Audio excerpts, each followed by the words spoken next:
السلام علیکم ورحمۃ اللہ وبرکاتہ. اب اچھا حال ہے, خوش آئے ہو,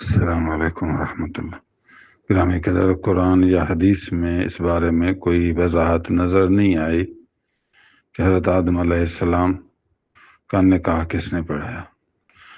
باقی حقیقت یہ ہے کہ یہ جو ہمارے اس دین اسلام میں نکاح پڑھانے کا طریقہ ہے, اس وقت یہ طریقہ نہیں تھا. اللہ تعالیٰ کے حکم سے جب بی بی حوا رضی اللہ تعالی عنہا حضرت آدم علیہ السلام کے پہلو سے ظاہر ہوئیں, ظاہر ہونے کے بعد اللہ تعالیٰ کے حکم سے وہ آپ کی بیوی بن گئی.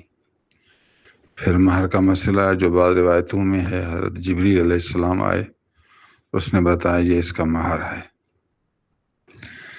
تو جو طریقہ ہمارے زمانے میں رائج ہے یہ طریقہ نہیں تھا.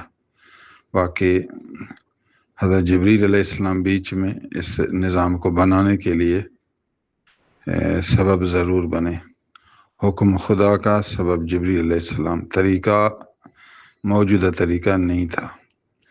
یہ ہے نکاح کا خلاصہ. السلام علیکم.